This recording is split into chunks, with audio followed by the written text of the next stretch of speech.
clap to it. There we go. All right, I'm unmuting Hello. now, boys. How's it going? Good. Good.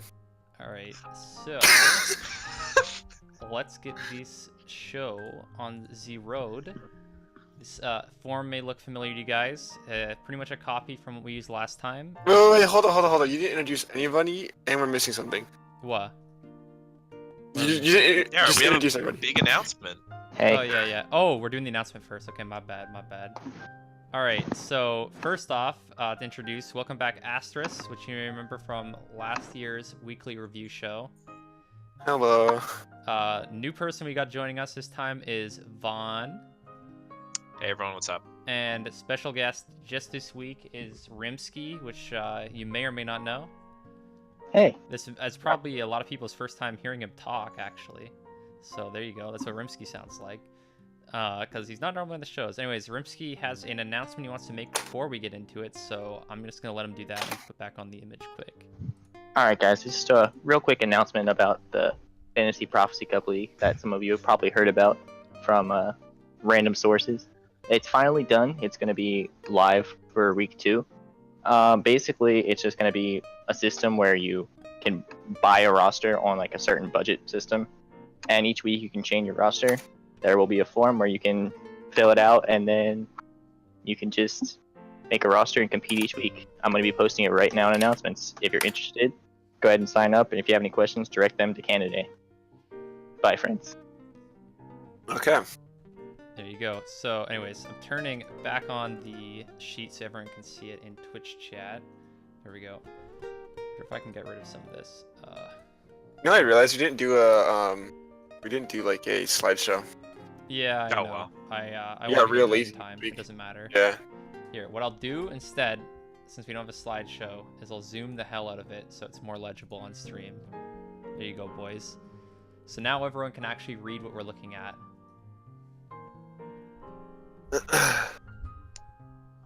Okay, and also for people asking about my power rankings, I allowed myself to adjust my power rankings based on what I saw during the game. So that's why I adjusted it. So anyways, the only thing we did before that game is we all predicted before the match. So the one match that actually happened was GT Not Cannon versus Guardians against the Guardians of the Prophecy Cup. So as you can see, I was the only one to get it wrong, which is big memes, I guess. Vaughn being the most correct with the 2-0 prediction for Guardians of the Prophecy Cup. We can talk about this one first. So since I'm the one that got it wrong, I guess I'll defend myself quick. So going into it, I wasn't actually expecting Guardians of the Prophecy Cup to like play that good, just based off the fact that they were basically a new team, right? So for anyone who doesn't know, they had an old roster of 5 people, and then basically last second they lost their top jungle in ADC, so they had to replace all those roles. And as far as I know, I don't even think they've played any games before this together. They might have played like maybe 1 scrim at most.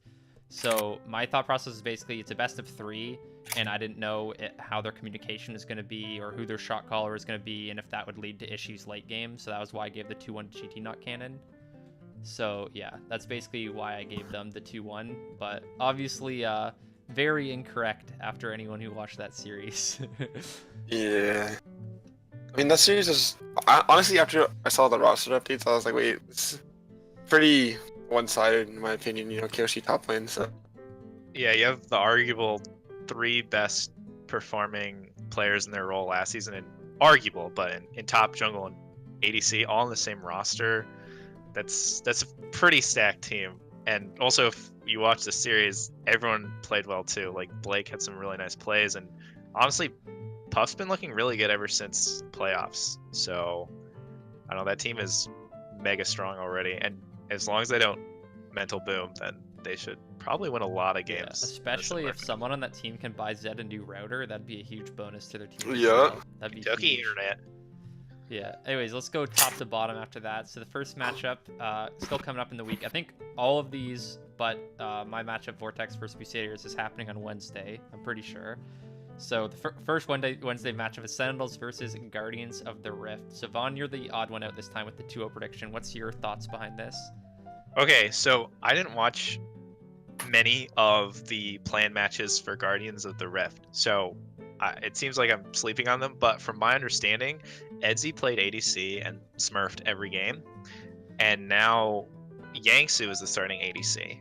And I watched Sentinel's tiebreaker against XD Gaming, and their bot lane looked real good. Especially like their ADC had some really nice plays on Draven and Heimer, which are really impressive lane champs. So I honestly think that Sentinels can win through bot, and it seems like the players mesh together really well. Like they have a good sense of teamwork, and I don't know enough about Guardians of the Earth's other players to say that they were going to win, and I honestly just wanted to not have another 2-1, so that's why I'm putting the 2-0 for that one. Yeah, as for me, for basically why I have Guardians of the Rift above Sentinels in my power rankings, but still gave Sentinels a win, is pretty much coming off of the plans. Guardians of the Rift are looking a lot hotter with a 4-1 finish, not having to play in the tiebreaker, looking like a better team. But just because they've had that roster change he mentioned, I'm not as convinced that they're actually going to win this first series. So until I see the new roster play, I don't really want to give them the series win. But I still think like they deserve to be higher in the overall power rankings based on their performance in the play-ins. I still think that Guardians that have a solid roster, that's why I gave them 1 win. But they had Edzy literally hard surfing in play-ins to get them into this peak up. And looking at it now, you kind of just went from, high elo 80 carry to Yangsu, which, don't get me wrong, Yangsu's my boy, but he's most undoubtedly the worst 80 carry here. So you just went from something like such a high point in your 80 carry role, and you just dropped to like the rock bottom. It's kind of really hard to adjust to that. Yeah. So yeah, I definitely agree. No, I definitely agree. But I heard you were going to move on, and you have your boys, the Busaders, beating Vortex Fog. So please explain to me how that's going to happen. I need to know. I need to know how it goes down for that to happen. So essentially, I have to believe in my boys. No bias, obviously, even though I'm on Busaders.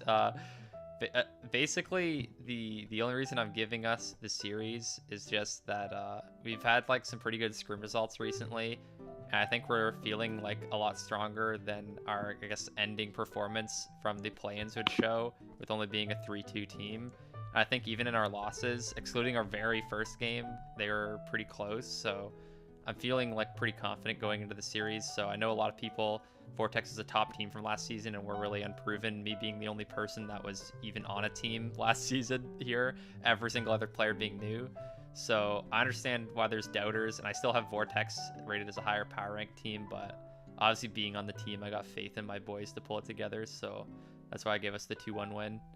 Yeah, I'm going to use that point that you just said, where you're a bunch of unproven players. That's exactly why I have Vortex 2 on you. You have the players of Vortex that have been here for seasons and seasons. They looked super strong in playoffs last split. Nothing's changed except for their ADC, which is Aizen to iGlory. And while that probably is going to have an adjustment period because Aizen was such a strong voice on their team, as they told us, that's not a mechanical downgrade at all. iGlory was the statistically best ADC last season, and Vortex only lost 1 game all of last season, was the only team to beat GBC in the regular season, and made it all the way to semifinals game 5. I think the team is too strong, and Busaders are just an unproven question mark. That's why I have them as the 2-0. And I'm pretty sure this is kind of the easier series coming into it. Vortex is definitely a stronger roster altogether, even though they did switch 80 carries and all that. But at the same time, I would say that if there is any team that would just randomly take a game off of Vortex, it'd be Busaders. Just because I've seen some stuff. I've been from Nam, basically. I've seen some stuff from Busaders, and they're kind of insane. They could probably take a game off of, but I'm pretty sure this is a 2-0. All right, moving on to the next one. Astrus' team this time, left of the Astrus Bad Boys. Not even giving yourself the win on this one. Maybe you could talk a bit to that, Astrus. How come you didn't give yourself the 2-1? No confidence in your boys? So right now we're technically going through jungle changes and everything, and I don't know. I think honestly, just straightforward, I think Bad Boys is a stronger roster in the current week going in. They have a lot of strong players from last season. I mean, 4 of them are from each street or twitch.tv/JBeezus, and Nahor was already a strong support, top 3 last season. So going into this, it's already kind of scary, and especially since we're kind of like we had a couple of scrims, we had like 2 days to prepare before play-ins. We didn't have as much time to practice as a lot of other teams did, so I think it's definitely take a little time to like roll into the season, but like this game is gonna be the hardest one, I think. But after that, I think we'll start like progressively getting better. Yeah, we get like, 1 game at least. Obviously, I'm Leftover Led's biggest fan. I cheer for them all the time, and I pop in their voice chats 24/7 because I literally love them. But Bad Boys is the same team from last season, but stronger. Arguably stronger with the upgrade and support from Sharkbait to Nahor. And I don't think if Leftover Lads were in the regular season last split, they would ever have beaten them. And I don't know. I can't see them winning, especially because I don't even know who their starting roster is going to be, because it's in such flux all the time. And Leftover Lads had one of the weaker showings in play-ins with an easier route to qualify. I think they went 2-2, and the teams they beat weren't all top-tier teams. I know they took a win off of Sentinels, which was also a qualifying team, but I just look at Bad Boys and I see players like Jared and T Crank still on it, and then with the upgrade in the support position, I don't see the series going well for Leftover Lads, but I'm hoping they can surprise me and take a game because they're my boys. Yeah, my girl. basic reasoning is just that in past seasons, including last season, I always thought Yeet was kind of like the playoff line. So teams that were like consistently able to beat Yeet are like definite playoff teams, and teams that were getting beaten by Yeet were like very iffy if they're gonna make playoffs. And Yeet's been like a consistent like 3rd, 4th place like playoff team every split. So when I'm looking at like the team matching up to them, I'm saying to myself, do I see Leftover Lads kind of as like that playoff contention team, like a consistent enough team to be up there? And I don't really see it right now with, as you said, like wishy-washy roster, kind of map plans results. So that's my main reason, is I think Bad Boys are just too consistent, and as you pointed out, they got an upgrade in the support position. I think most people would agree with getting Nahor over Sharkbait, so I think they're only going to be stronger from last season, so I think it's going to be really uphill battle for Leftover Lads to like prove themselves in this series. But if they can get it, I think that's a really big showing for them for the first set. So yeah, and then the next series I'd say is probably the most hyped series for me, at least week 1, like series to watch, is Sad Boys versus Baby Shark. These are probably the 2 most hyped teams coming out of the play-ins, outside of maybe Guardians of the Prophecy Cup being like a really hyped returning team. So I at least just out of all the teams coming from play-ins since Guardians of the Rift had that roster change, which we kind of touched on, I think this is gonna be super hyped. Did you guys end up playing it? I didn't watch them because I was playing the play-ins. Did you play each other, Sad Boys versus Shark? Yeah, actually this is the rematch from play-ins. So Baby Shark ended 5-0 and we ended 4-1, and our loss was to Baby Shark. I think we're gonna win, because the reason why we lost, I mean, we got crushed. They played better than us. I'm not saying that they didn't deserve to beat us, because they did. But I hard entered lane. Oh my god, the game was streamed. Delete the VOD. Nobody has to watch that. Don't look it up. I can play Rakan, I swear. But the point is that Baby Shark, solid roster. Also, it's really interesting to see the returning players that struggled a little bit last season, like Hamlet and Overate, or that left teams, come back and perform so well together. And I know Afro, I really like Afro and Rhino. I really like them. So I'm just really excited for their team. I think they are a definite playoff team already, based on how they played in plans. They smurfed on everyone, but I can't think, with how confident I am in my own roster, that we lose. I go into it thinking that we can win, but it's potential that we could lose because they've already gotten our number ones before. But I'm really excited for the game to show what we can do week 1 of the season. Yeah. Yeah, I'm thinking this is the closest, I'd say, skill matchup when it comes to this one, because it's gonna be definitely a close series no matter what. I'm pretty sure it's gonna be 3 games. I give a little more edge to Sad Boys because I honestly, when I was looking back at that game in the plans, didn't look like it was taken very seriously from either sides, because it's like, okay, we're already qualified, so whatever. Except what they had Mighty Meaden, I think, at the time, but whatever. So no, that was for a different team. Never mind. But either way, so I think this game is going to be definitely closer. That both teams have really solid rosters. I think when it comes to best of 3 stands, like Baby Shark, which actually not even Baby Shark, like Overrate and Hamlet, struggled a lot in best of threes because teams would figure out what they were doing consistently and just swing around it. And a lot of teams did it within 3 games or 5 games, depending on how many they played. And it's like they would just adapt to it and they start winning. So I think Bad Boys do have the advantage here as long as Baby Shark doesn't actually change how they play. Yeah, my reasoning for putting Baby Shark was, well, one, because they have the head-to-head win, which I thought they had, but I wasn't sure, because there was 3 teams that were undefeated at one point, so I wasn't positive you guys played each other, but I was pretty sure they won. And the other thing is this, I think they have a pretty good matchup for you, because I think Afro's up there as probably being another like really top support, being Diamond himself, and I think he looked really strong in his like limited showing last season. And I think that if you don't have a strong support against Vaughn, then that's going to be extremely hard for you. And I also think that Hamlet started looking really good in the play-ins as well. And that's one of the like lower point roles for Sad Boys, I think. So I think the Baby Shark are just a really good match, as well as Sad Boys' like most dominant player being IRL, like their jungler, and Baby Shark's strongest player arguably also being their jungler. I think that it's going to be a really good matchup. I do think it's close, but I'm just giving them the 2-1 just based off of they were the undefeated team in the play-ins. But I will have to be up to, as they said, if Sad Boys can figure them out during the best of 3 and then get a strategy that will work better. So anyways, moving down to the power rankings, we can talk about this a little bit. I mean, some of this is going to be kind of descriptive based off of who we said would beat who, but we can walk through it a bit. Let me just scroll it down so you can see the whole thing. There we go.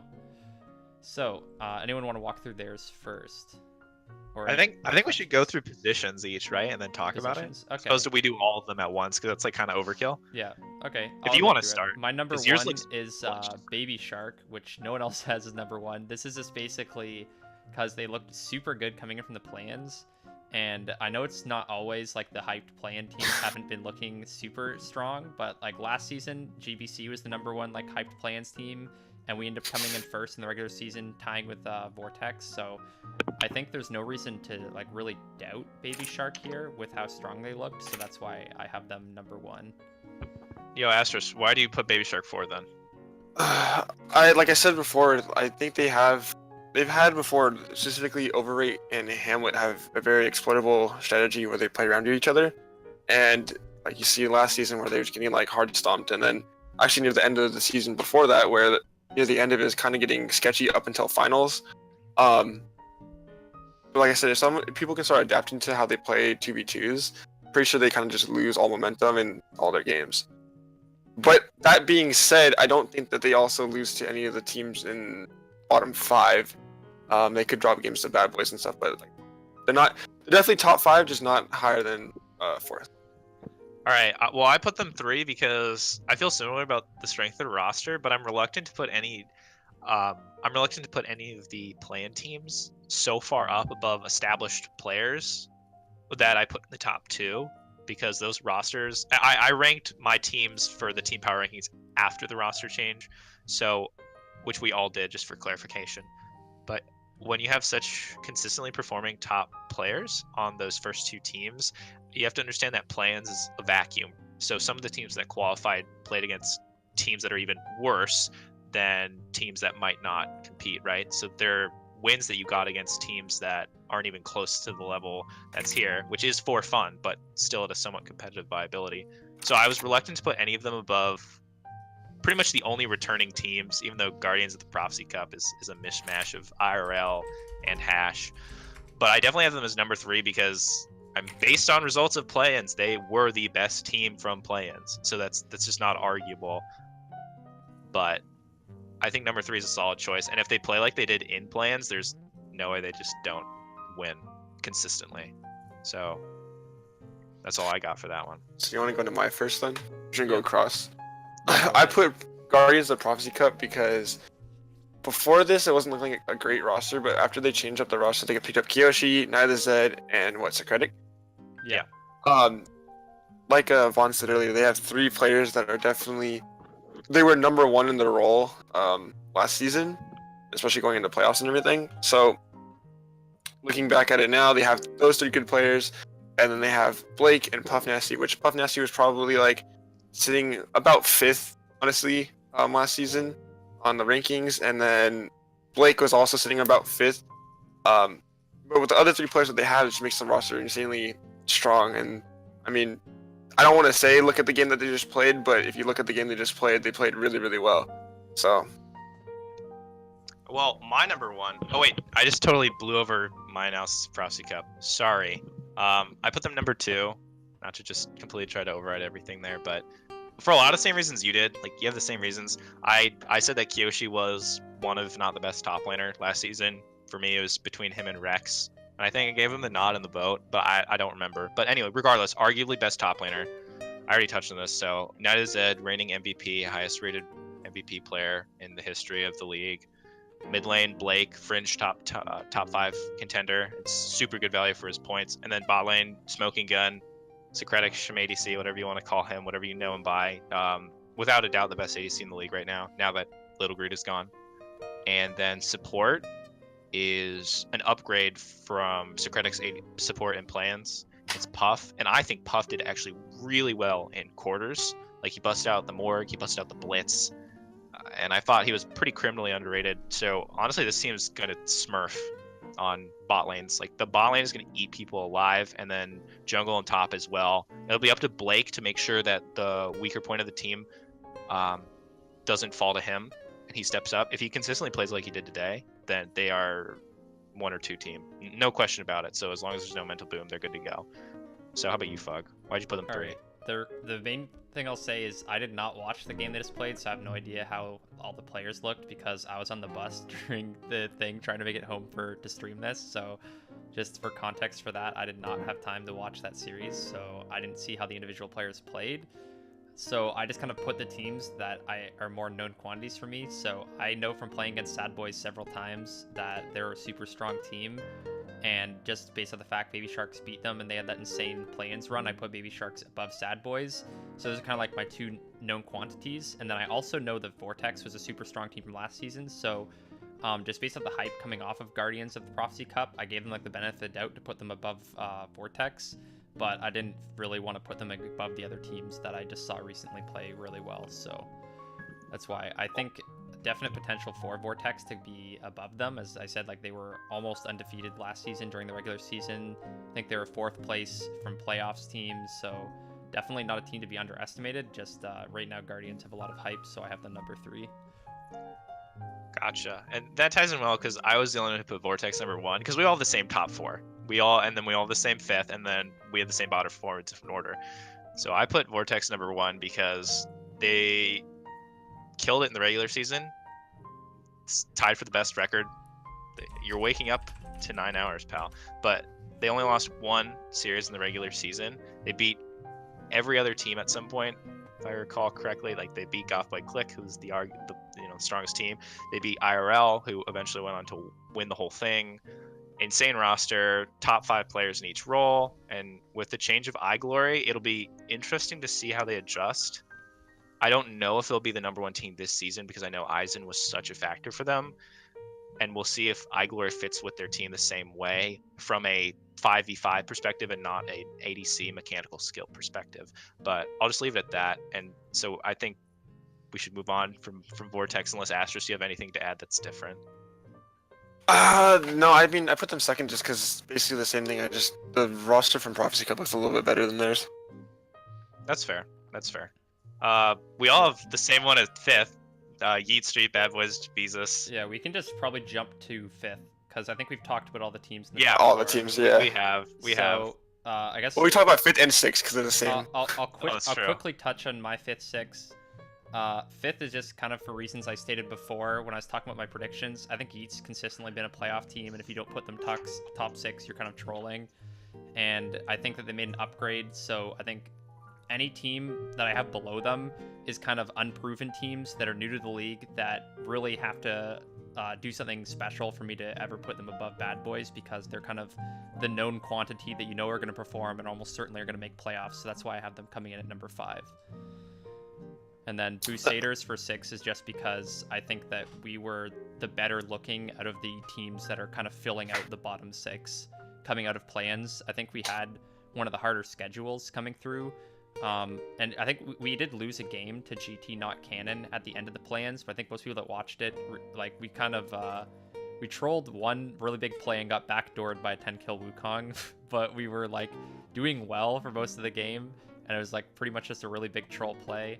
And I think that in general we've been looking stronger than that team, especially after their first game showing. So yeah, that's just why I have us in number 6.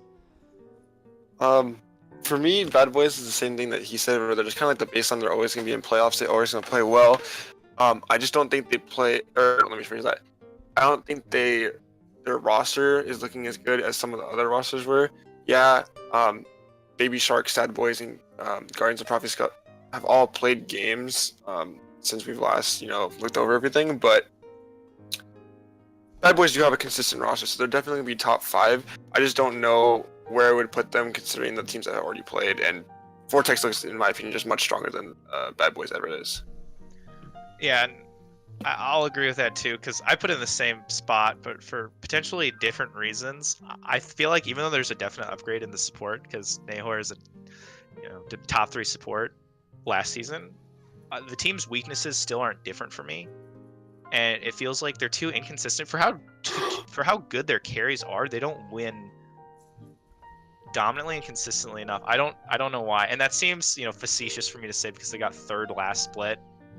They beat almost everyone they came across. So it seems like I'm talking out of thin air here, but for how good their players are, their team doesn't deliver. I don't know why they have this like weird X factor that they can just lose any series or win any series. It feels like sort of like Vortex last season.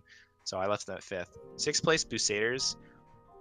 I don't know how strong the team is because I can't get a good read on them, honestly. It feels like they're stronger than a lot of other teams coming out of the play-ins. Or at least they're more consistent, because say what you will about their results, they are working like crazy. Like, they scrim all the time.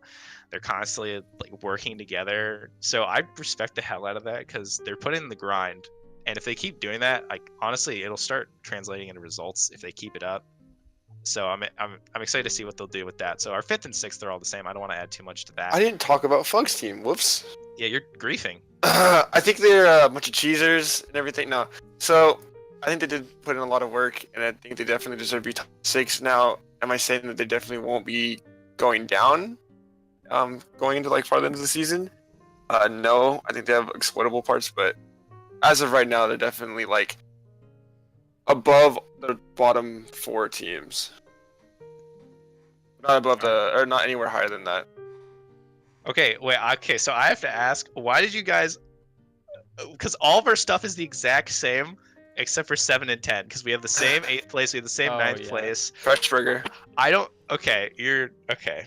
That's fair. But I feel like you, after watching the first series, that influenced where you put the team. Is that true? Like, after you watched or saw the results of, at least for Astrus, I know you were For watching GT with me. Canon? Yeah, like. No, I feel was already ready to put them in 9th or really? 10th. Are you be kidding? They go honest, 4-1 in play-ins. That's basically for GT Not Canon. That's mainly just from when we played them in play-ins. From like just playing against their players, they felt like they were mainly a mid-strength team, like mid-jungle. Basically, it was like mostly the strength of team, which is like pretty similar with other players in the league. Wait, Apazin is good. They're 86. Okay, he at has least when I laned against him, remember, because I'm bot, so he did not perform, at least in the game we played against him.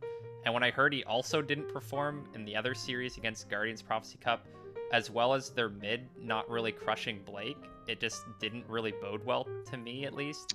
As how are they gonna get wins? Like, thinking to it myself, because I think if you're like ADC or your mid or your jungler are not like steamrolling or like getting big advantages for themselves, like, it's gonna be really hard in this league with like how stacked those positions are in general. So to me, do you want to just start from the bottom? It's hard for me wait, no, I have to interrupt here. I have to interrupt because you said their mid jungle looked good. Those are Diamond 3 and Diamond 4 players, and you said Apazin loses. You're doing the 2v2 mid jungle. Bot lane is also 2v2. Apazin has the lowest rated support in the whole league. It's gold 5. That has an impact. Okay, I'm not shitting on Apazin. I'm just who needs to be louder? I'm seeing someone say louder. Fog. It's Astrus. Or no, it's Fog. Need turn up by 5, others down. Okay, I will turn myself up this second. Either way, so honestly with GT Not Canon, okay, let me go through the roles here. We have probably bottom support here. they have Opposing, who's kind of being held down by bottom support. Blank looks pretty good, but if he's not ahead, he doesn't look good at all. Jungler is kind of a question mark. He does all right, but he's not like he doesn't have as great pathing at all.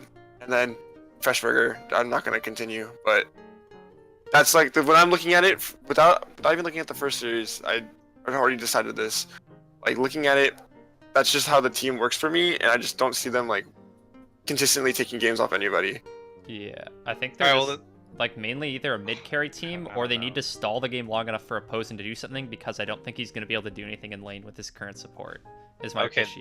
Essentially. That's fair. I guess we'll see what happens, right? But Leftover Lads is the team I swap, the team that I always root for, put at the very bottom. So maybe we should talk about that team Okay. next. So why do you guys put them at 7th instead over all the other teams?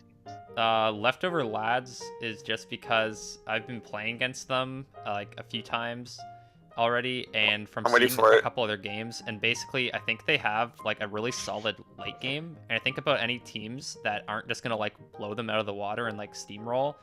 I think that they can play late really solidly, and their team let me fighting is really ask. good. Let me interrupt. Why do they have such a good late game? Why is it so good? Fug? Yes, Fug, what why? What are you drawing that off of? I need to Question know. mark. Well, the main thing I'll say is that they actually have like solid frontline players. So their top like pretty much exclusively Top plays lane. really good frontline, and same with their jungler.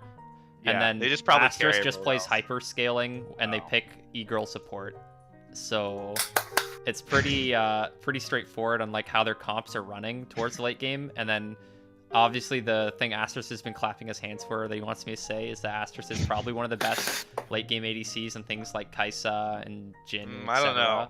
He is Glad to a hear. mid-plat player, so I don't know if I feel comfortable. Oh, I I'm know plat he's a too. Calm down. Okay, whatever. He's a mid plat player, but I'm just saying I don't have I've recently switched to bots. I don't have that much experience playing against the other ADCs and such, right? But their mid and Astrus work well in like sticking together and being like a I don't know how to put it, but it's really hard to play against their team fight late game. I'll just put it like that. And their team plays it really well, and they build good comps for it. But I do think their laning's kind of weak, which is why I have them down in 7th as a team in general. But I think that their team plays good. So against teams that don't have like nutty laning, then I think that they can pull out wins on them. So that's why I have them down in 7th and not all the way in the bottom. Oof. All right, Ash, just hype your team up. Yo, my boys are insane players. No, so I think what kind of Fugwit said was kind of our early laning phase isn't that good, and it's kind of exploitable. Any team higher than my team, like 6 and up, they can exploit it. And like Fug said too, we do have pretty good late game too, so I don't think we'll actually lose games to a lot of people if it goes past like 35-40 minutes. But yeah, I don't honestly, looking at Guardians of Rift, like, you know, Yangsu AD carry and then Sentinels and GT Nut, I don't see us dropping like consistent games to them enough to lose a series, so that's why I have us 7. Yeah. Okay. Well, I have my favorite team at 10th, even though they're still my favorite team. First of all, it feels like I know this. They're trying out a bunch of different players, so I can't in good conscience put a team that doesn't even know what their starting roster will be for their match very high at the beginning. But it feels like the team kind of gets rolled over early, and if they get to late, like Fug mentioned, they have a shot. But against the stronger performing teams that they'll run into in the regular season and not plans, they're gonna have a lot of trouble getting to that point because teams aren't going to let them. But I hope I'm wrong because I love my boys, the Leftover Lads. Shouts to Leftover Lads, by the way. Huge fan. Yeah. But I have them at 10th just because I feel like when I look at every single roster, first of all, I know what their roster is, you know. But memes aside, I need to see way better early game because they're never gonna make it to late game against the rest of the teams. But anyway, let's just go and talk about the last teams we have to talk about: Guardians and Sentinels, right? So Yeah. We all have them in the same Guardians- place. yeah, we have them in the same spot, and I think we would have all put Guardians of the Rift a lot higher if not for the, you know, we mentioned the role swap earlier, so but now that they don't have Etsy, it's just too much of a question mark with 3 players we don't know, and then Yangsu as ADC, who played support and is the lowest ranked ADC in the whole tournament, like the entire thing. Everyone is either like mid plat or diamond. Otherwise, lots of mid plat, and then anywhere from D5 to D1 or D2. So based on just solo queue ranking alone, everyone knows Yangtze's team holds it back, of course, and he should be plat, as we all know. But looking at this season's rank, like the ADC difference is too big. Bot lane is going to have a rough time, and Guardians are just going to figure out how to play around that.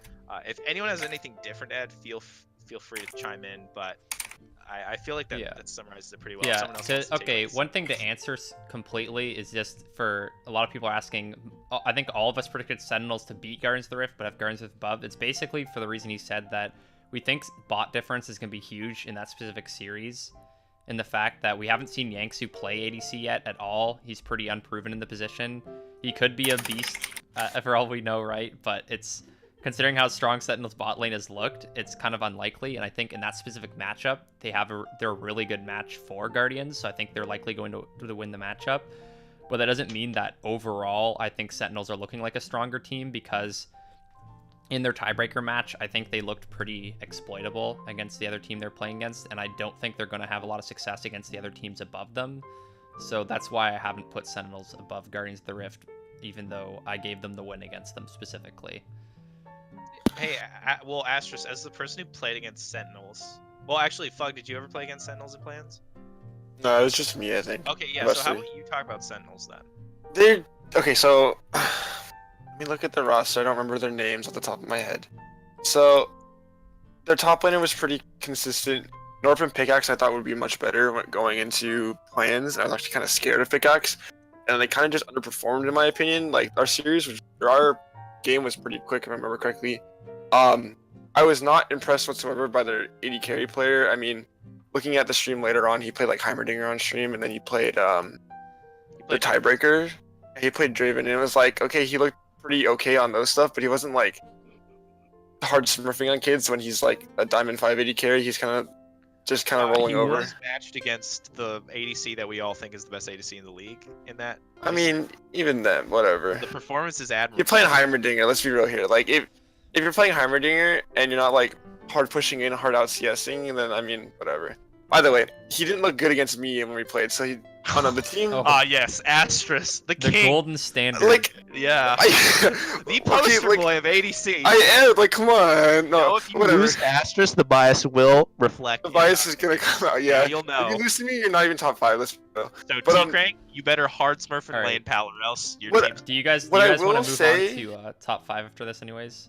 Yeah, Yeah, Astrus, do so have you that can to give go us the through. closing remark there, but yeah. What I will say about Sentinels is they remind me a lot about Rabid Raccoons from last season. Where if they could get team play coordinated, they could start winning a lot more games. So I don't expect them to like stay in 9th place the whole time. But could they, like Rabid Raccoons did, where they kind of go up and they go back down, then yes. Yeah. True, I agree. I'll just add there that they have Pickaxe mid, and he has, as everyone knows, dulcet tones when he casts, so their comms have to be just immaculate. Anyway, let's move on to the player power rankings, like you said. Oh, this is hard to wait. Come on. There we go. You just gotta zoom. Let me zoom it in more, I guess. This font's a little small. I'll just go one at a time, I guess. So mine's like cut off right now. So you're gonna have to, Vaughn, go through yours first. Okay, I'll start with top lane. Obviously number 1, top lane Kingdom, because it's top lane Kingdom. Top lane Kingdom, for the points that he's worth and the performance that he had in the regular season and playoffs, Kyoshi's the best top laner, followed closely by Rexalis. Rexalis was voted the best top laner of the regular season last split. I think the player's good. I think everyone on Vortex is good. So those are my top 2. I'm going to kind of speed. D5 Police, my first newcomer here from one of the play-in teams. Honestly felt like one of the best performers on Boosters when I watched them play and when I played against them. Did pretty well. Don't know enough about the player to give you more than that, but that's a lot of the top laners because there's so much turnover. At 4th, I have my boy, Cardinals29. On the Student Athletes demonstrating brilliant organizational and inspirational success. Tank Duty Genius immaculately plays Ornn and the Scion like it requires brain cells. 1 million top lane IQ. I'll move on from that. Last one is I'm So Clean.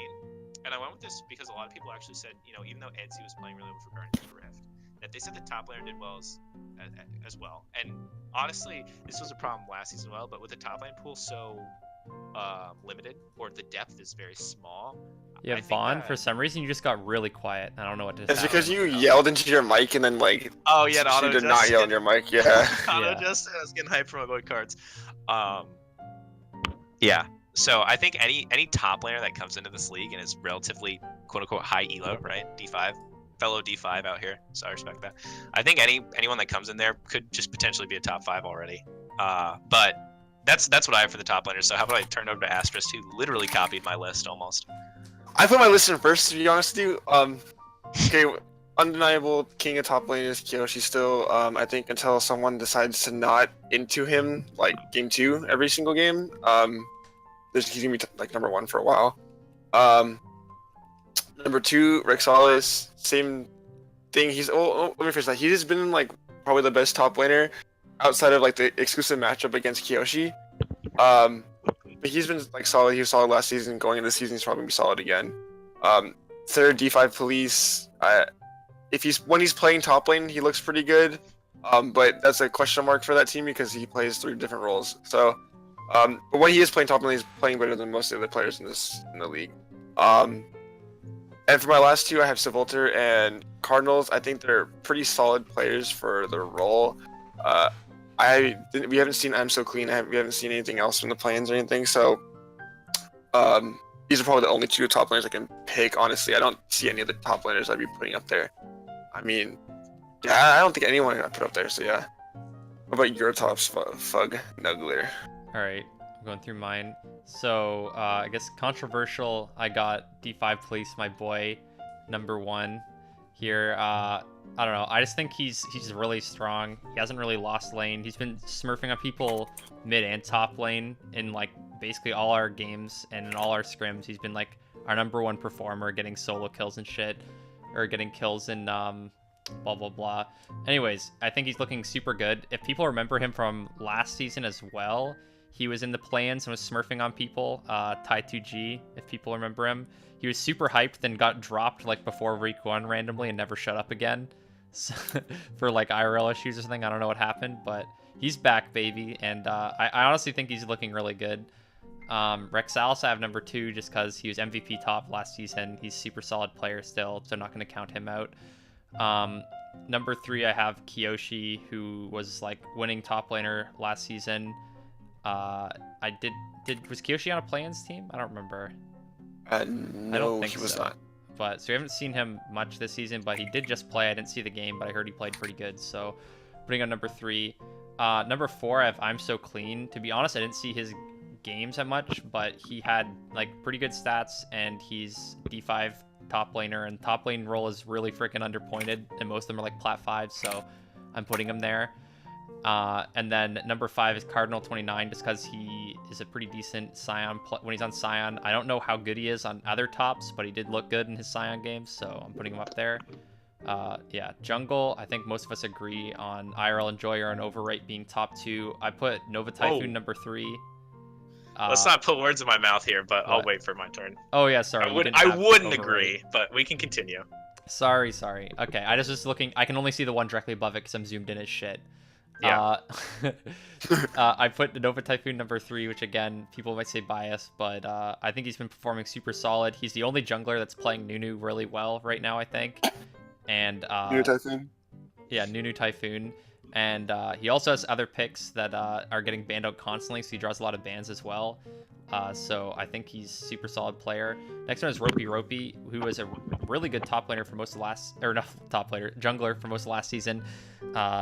He's the jungler for Bad Boys. I think as long as he doesn't tilt like he did kind of at the end of last season, he's going to be like a top 3 jungler again, so he's really good.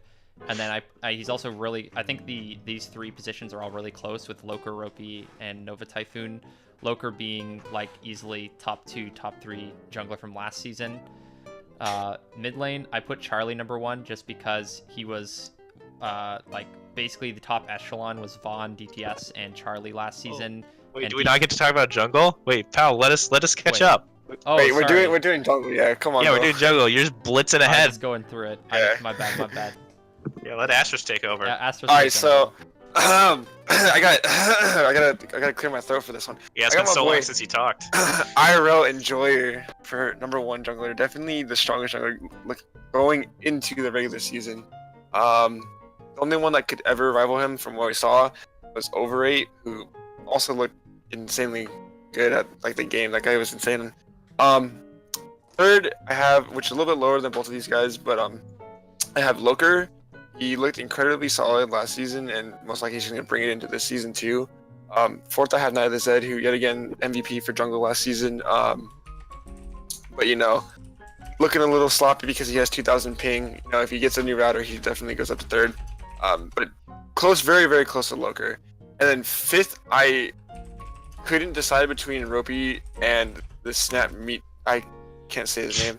I'm not going to say his name. So, I had between Ropey and Snap. I just put Snap a little bit higher because I think he was definitely a pretty big help in getting I can't remember the team name. It's like one of the Guardians teams through with Secret or not Secretic, sorry, Edzy 1v9ing. He was one of the people that wasn't on the 9 actually. He was a 2v8. So I definitely think he was strong. But yeah. Okay, I'm the only one with a brain, and I put Zed towards the top because I guess we just disregarded the fact that he hard smurfed literally for 4 months straight, and we're just putting anyone we If want I'm gonna above be him. honest, until Hello? just now, I Hello? forgot that he was added to a team, Hello. and I Hello. forgot to put him on the list. Hello. Okay, thank you. #1's obviously IRL enjoyer though. My boy Chandler, CBC Jungle. Nuts player. Hopefully, if he doesn't leave me like he did last season, he can continue to be #1. Please don't leave me. But Champion Ocean, 1v9 comms, nutty player. #2, Night of the Zed, reigning MVP. Can't put him above IRL Enjoyer though, because IRL Enjoyer is 1v9, and Night of the Zed is also 1v9, but has Kentucky internet. #3 is Loker, because Loker has the most insane mid pressure on the entire planet. Actually, have nightmares of him picking Poppy jungle, and now that it's legit meta, actually just go next, ban it against him, teams. Just a heads up. 4th is Overrate, because I felt the same way about playing teams, except for mine, of course, because IRL Enjoyer is 1v9. But it's hard for me to put players that either underperformed in the past or I haven't seen perform enough of over consistently performing players. So Overrate actually played nuts in plans though. So if he plays like he did in plans the rest of the season, he's a top 3 jungler, 100%. 100%. 5th is Ropey. Not much to say about that you guys already didn't. Ropey's a solid player and makes the early game of Jabee's Bad Boys Eat Street manageable. Like, he's hyper aggro and makes plays or dies trying, so I respect it a lot. So I'll move on to mid and then we'll just go back down. Yeah. #1's Charlie Smells. I don't know what Astrus is saying. Whatever. Don't talk. You're in timeout for not putting him #1. Actually griefing. And here's why. Because last season, you know who was playing Charlie Smells and Hamlet, and I don't know. You can't base things off of last season, but what you can do is you can base them based off the player you're familiar with and know. Because even though Baby Shark did really well in play-ins, we have to see if that can continue into best-of-3 scenarios against arguably a stronger team. Even though Baby Shark did beat lots of teams that qualified. So Charlie Smells, #1, Jared, Shekel My Goyim. 1v9 player, plays all the same champs that I do. My Xerath might be better, but that's up for debate. The point is, he's actually insane 1v9 mid laner, Smurfs on kids. #2's Hamlet. Hamlet played nuts in plans, did not play as strongly last season, so I hope he keeps playing this well because actually it makes mid lane a lot more exciting. #3 is my boy Kurama, most improved player last season. Nobody can convince me otherwise. Most improved. Everyone, had him bottom 5 or potentially even worse. And then by the end, everyone was hyping him up because he fit his role for Vortex really well. Popped off a couple games. Always had, admirable performances. You don't want him as your primary carry, but by God, he'll support the team and play whatever he needs to. I really respect that. And a lot of times when we went up against stronger mid laners, he didn't just roll over, which is pretty hypey. #4 is my boy Xander, lost in rotation. Actually a very similar player to Kurama in the sense that he'll just play anything. We forced him to play Galio almost every game. So sorry, pal. Eventually he'll get to play carries. But he's got a really wide champ pool and really good value for his points. And I'll just let him speak for himself in his play when the regular season starts. Last I put blank, like Kiora or Roja. Because I needed to round out the 5, and based on what I saw I don't know. I think he'll be good. I was having trouble between him and then Blake, because I think Blake is hyper value, and honestly, mids that are of strong value, like low plat that perform well, I honestly rate equally or sometimes higher than diamond mid laners that are inconsistent. So I'll have to see, but I like what I see so far from Blank there. So Astrus, how about you give your 2 cents? I'm gonna start from the bottom. How about that? So for fifth, I got Lost in Rotation. I think he played really well with actually playing duo with CBT. He just kind of fit the role that his team needed, and just being a consistent mid laner. He didn't really like mega in. He didn't really super carry every game, but like I said, he didn't mega in. For my fourth place, I have Hyde on Blake, who, I mean, last season he was kind of like on the fringe of fifth place, sixth, a little bit lower, all that, whatever. But going into this season, and especially after the last series, which technically we not supposed to talk about, but the series that happened today, he looked really, really good with his team around him. Actually, being good players this time. So going into, I think he's gonna have a better support system for him to start start getting into winning series and all that, and just winning throughout the whole season. Third place, I guess I kind of always had a bias against Charlie Smells, because I don't really. He's a very, very good player, I'll be honest, but I don't know.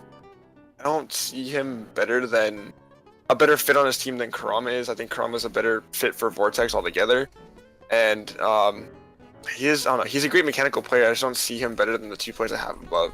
So Kurama, I think he's definitely not the best, most mechanical player, but the way he plays with Loker and the rest of the team that they have on Vortex last season was pretty insane. I think he's probably one of the biggest players for me going into the next season to watch, because if he plays the exact same as they were last season with Vortex, it's going to be the same exact thing for this season. They're just going to start going, probably only lose 1 series, go through the whole season like this.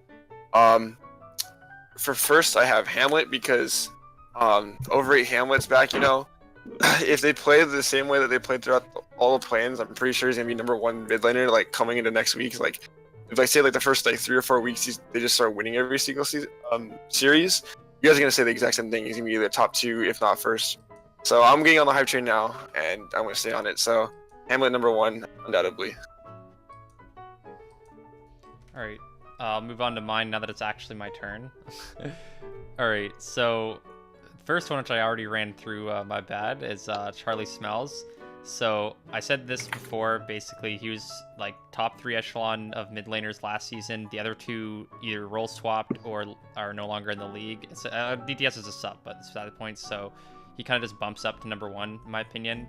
Hamlet I'm putting in just because he looked super good in the play-ins. He's the highest rated mid laner in the league, I'm pretty sure. So I'm just putting him #2 because I expect good things from him. He did not look very good last season, but maybe he is good now, so who knows. I'm just hoping he will keep up his level of performance. So for now, based off play-in performance and rank, I'm keeping him #2. #3 is Blancaroja, just because, or Blancaroa, I don't know how to pronounce it. Just from seeing him play and playing against him, I think he's a super solid player, and I think he's really smart, so I'm putting him #3. Lost Rotation, same reasons Vaughn said. He is a flexible player who'll play what his team needs, and I think he does really good against players that are higher rated than him. And Pickaxe, I'm putting in next because he's just pretty much the same reasons as Lost Rotation. He's pretty good for his point value. And the other thing is that Pickaxe, I know, is a big contender in team conversation and shot calling and calling objectives, and everyone that's had him said that he's a super nice guy, keeps team mental good. If you're losing a game, he's going to keep you focused on what to do to get back in the game and those kind of things. And I think that there's not that many players that can bring that to a team, so that's why I have him as my #5. I guess I'll move on to my ADC and we'll go back up. Let's go. My ADC is the exact same as Astrus, I just noticed. Let's go. I have Shisham ADC, Secretic, whatever, #1. He was looking like possibly #1 ADC last season, and he's still looking like #1 ADC coming out of play-ins. He was super good performer, pretty much 1v9 in his team. Outside of Shimmer was having pretty good performances as well. He was looking really good on that team. I also think that iGlory was mechanically one of the best ADCs last season, and Shisham ADC was actually technically his sub, and as it was pointed out, Igler is like the best like stat-wise ADC, really good like kind of safe KDA player kind of ADC. Will always have a lot of gold, good CS, and then will DPM late game and like lane safe. So kind of a solid player you want in your team. T-Crank's next just for being a staple player. It's been in the league for forever, tons of experience. I've actually, when we played Yeet in playoffs, I did a shit ton of VOD reviews watching their scrims, and I can tell you that he's like the main person talking on Yeet. So most of their rotations and like plays are actually T-Crank, and he's like by far like the main voice and most vocal member and main person trying to keep Charlie and Ropey from like killing themselves basically. So that's a big thing he brings to the team, as well as being, I mean, it's kind of a meme at this point, but like Swain player LUL, but being able to play the mage ADC as well as the normal ones is a pretty big for the team. Devastation is probably the best new ADC to the league, in my opinion, at least that I've laned against. His laning obviously is helped by the fact that he's playing with Vaughn, but he's also just like super consistent, and I think that he has a really good synergy with Vaughn, and they like go in at the exact same times, and he's like a pretty big like pop-off lane player, and will just like go in and do whatever Vaughn wants, and will like go deep on plays and like, go for kills. And I think that's a good mentality to have if you have what's almost certainly the best support in the league laning with you. You want a player like this. So, and then Astrus I have number 5 just because I think he's another staple player, and I also think that his late game's really good, and I think laning phase is pretty support dependent, so there's not too much I'm going to comment on that, just because he has one of the lower rated supports. I think Panda Parade was thought of as probably the worst support last season, and she's laning with him this season, so I don't really want to say too much about what it's like to lane against him, just because he's laning with that. But when he did play with a sub, it was a lot better, and I think that as long as he can clean up his laning a bit with his support or get like a little better synergy, I think he'll move up a lot more. And he's always been like a huge staple, like hyper carry Vayne Kaisa player, so he has kind of like the pop-off factor if he gets ahead. Okay, my ego's a little stroked. Okay, so I'll go into mine first. The same exact list as his. 1, Secretic, number 1 is very obvious. I don't have to say much about that. 2 is iGlory. I think he was, before Secretic took over him last season, he was a very good player. He just wasn't as good of a player as Secretic is. Honestly, I don't think there's any other AD carry that rivaled him other than Secretic, and I mean, I'm lucky that they're on the same roster. He's kind of like replaced, so he's definitely number 2 for me there. 3rd, I have T-Crank, and as much as I hate playing an AP carry player, 3rd for ADC, I'll put him there because when he's not playing Swain, he's definitely a good player. I think Fug said, he keeps mental up too with Charlie Ropey won a KMS the whole time. So he is one of the actually shining forces, I would say, from Bad Boys, aka Eat Street. 4th, I have Devastation because he looked really well and he has the best support in the league, so he kind of boosts his play a little bit. But yeah, and then 5th, I have myself because, like Fug said, I think I'm just better than the other 5. So there you go.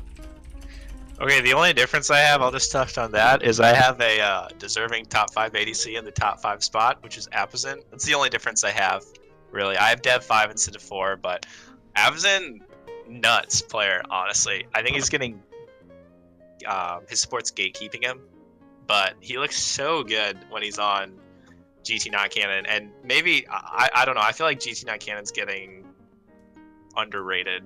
And that's reflected because I was the only one who didn't put them 10th, but I think he's nutty. I don't know if that means he'll translate into doing well, but I think he's so good. Like, mechanically, he's nuts. And I do agree that Astrus is a good ADC, memes aside. And if Astrus performs like everyone thinks he will and I will, then he's definitely top 5. But for how I ranked his team and the performance he'll probably have with it, I couldn't put you in top 5 yet, pal. So you'll get there. Keep up, buddy. You'll get there one day. Anyway, so let's go to support. So I pulled a DTS mid, instantly ranked myself number 1. I'm nuts on support. Already smurfed on mid lane, which was off roll, and so now that I'm back on my normal role, as long as I don't int on recon to unnamed players, I will win lane. I guarantee it. Watch for me. Ban my Morgana. That's all I'll say.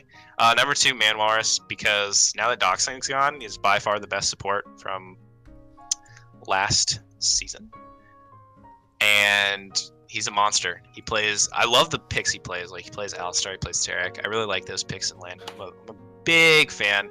Number 3 is Nahor. Nahor is above all else consistent. I don't think Nahor's champ pool is very wide, and that might just be because on IRL he didn't have to play very many different things. But he's still a really solid support player. His vision control is really good. I can't speak to the vision control of many supports because I don't play with them. But I was on his team and his vision was really good. Like I love that. I'm a huge vision fan. Anyone that's played with me knows I have like a hard on for control wards. So anyway, number 4 is Afro. Same reason that I always have. There's too much of an X factor. I don't know how they'll perform in the regular season, but Afro played like the best support in play-ins. I will say that. Like he beat me. He kicked my ass in lane. So it seems weird that I put him so far below me, but I need to see them perform, and I know I'm a monster. So whatever. Sorry, Afro. You are a nut support, and you will probably never not be top 5. Last is Puff Nasty. Honestly, last season everyone underrated this boy, and then in playoffs, Puff popped off. Oh yes, Puff. Anyway, I'm a big fan of Puff. I think he does well, and now that he's with Secretic, he's gonna look even better because when you lane with a good ADC, it makes you look good as well. So I'm excited for the bot lane that is Puff Nasty and Secretic. So I'll let Astrus go on next and talk about his number 1 pick for support. So I'm gonna skip past my number 1 pick, and no. So number 1 is Vaughn, Morale, Independence, whatever you want to call him. Definitely the strongest support in the league. I'm not gonna say much because we already said it like 7 different times. So whatever. Second's Man Walrus. Same thing. I think he is. If Morale or Vaughn wasn't in this tournament, Man Walrus should 100% be the most solid support we have here. He has a wide champ pool. He's played really well on Vortex before, and he just looks super solid. And going into this, he's going to be super solid again. Third, I have Nahor, because last season exact same thing. He doesn't have a champion ocean like a lot of the other supports do, but the champions he does play. He plays them really, really well. He's also just a really good player to play on a team. Maybe, you see him in Discord, he's kind of trolling Mimi, whatever, but on a team, he's very good to play with, and he's like really communicates a lot, so he's pretty good. Now, for the last 2, I actually had kind of a hard time sorting these ones, in my opinion. Like, there's a lot of supports I don't think I really got to watch in play-ins, especially looking back at them, that was like really like, wow, these players are really good. So, 1, I put, honestly, this is a tied for 4th place. It's Afro and Puff Nasty. So I'll go with Puff Nasty first. I think he's a solid player, especially with Secretic now. He's gonna be even more solid, just like Vaughn said. I don't know, like the support. In my opinion, the support pool kind of drops off from there. Now, the one I really want to talk about is Afro the Giant. He played really, really well in play-ins, but I think a majority of it, outside of maybe the game that he lost or they beat Vaughn, majority of it is coming off of the wave that is over in Hamlet. I don't think, if you look back at, I believe they played on Desolate last season. They played the same duo, which is Rhino and Afro, and they were like probably a bottom bot lane together. Like they weren't playing that well. So in my opinion, a lot of it right now is coming off of the Overeat Hamlet wave of them just kind of like dominating. But we'll see going into like the rest of the season if they can keep up the winning bot lane. So yeah. All right, moving on to my support pool. Mine's different just from the fact that I have Afro the Giant in number 2. For me, I think that he also looked really good last season. It was kind of sleeper, just he didn't play that many games because he left the team when Overrate left. I believe they're both on Desolate, as I recall. But the team wasn't doing too well, and they both just kind of abandoned ship. But I think that he was one of the better looking players in that team. And I think that he kind of showed why he was kind of undervalued last season, this play-ins, and looked really dominant, especially against players like Morale, who I have number 1. Man Walrus I have just because he was probably the best. Well, he was basically tied for number 1 support last season with Doxling, or Powerfully, whatever you want to call him. and he's also basically now that Powerful is gone, he was like undisputed like #1 returning from last season. I just think that there were no supports at Morale and Afro the Giants level last season around, in my opinion. I think that Morale really jumps up the level of support, and I think Afro is the only one up there with him. And I think Manwallace is still a really good support, and I could be undervaluing him, but just based off the hype kind of surrounding these two players and from playing with them, that I think that they're both really good. Two Poppy as well, I have just below Manwallace as being one of the better supports last season. The others had him just below Manwallace as well. He's really up there. I think he was the #3 support last season. He's super good. He just has like a slightly worse champion pool than Manwallace, I think. He's like basically more Gnami. That's what he plays, where Walrus is kind of like the 3 tank champions with like Braum, Alistair, Tarek instead. I mean, 2 champions versus 3 champ pool isn't really that big of a difference, but I think the main thing, as they pointed out, is 2 Poppy probably has a little better vision control than Man Walrus with just jizzing out supports. And then Puff Nasty as well is kind of the last returning like staple support. He looked really good in the series they just had with Shisham ADC from what I've heard, and he was kind of an underrated support from last season, so that's why I kind of have him in the 3rd position from the returning supports. And I'm just going to kind of have to see if the hype surrounding Morale and Afro is warranted with the weeks to come. So yeah, that's all I got to say about the top 5. Does anyone have any questions, I guess, for anyone else's top 5 now that we've discussed them? Can we point out something real quick? Or well, I want to ask something actually from you two. Do you want to do the segment that we started halfway through last season? No. Or do you want to wait a week? No, let's not do that. Do you want to wait a week? Yes. We're going to do it, but are we gonna wait a week? Okay. Yeah. All right. Well, the last thing I want to say is everyone make sure to sign up for fantasy because there's a lot of effort put into that. Oh, actually, one thing I'm gonna put in just quick, just based off of Astrus's note, he just said was instead of doing worst player, if people want to save plays, because I know people fucking love doing this shit of worst plays of the week, I'll fucking play that on the talk show. So if you want to put like top 5's most embarrassing plays of the week, I'll fucking play that at the end of the show as like a meme to end it on. That'd be funny. But anyways, go ahead and hype up Fantasy Vaughn. Yeah, so I didn't make almost any of it, so I'm not going to take credit for it because it was Canada Day. So my boy's been grinding, and it took him a lot of effort to like get it ready for the season. So I'm going to smurf on all you in fantasy. It's another thing I can win and peak up, not just the league in total. So make sure that you all sign up so it feels better. But seriously, it should work, and we're gonna see how it plays out this season, and we'll be looking to improve it as the split goes on. So direct all questions if you have it about it to Canada. He came up with the whole thing. We're just here to enjoy it. That's all I got.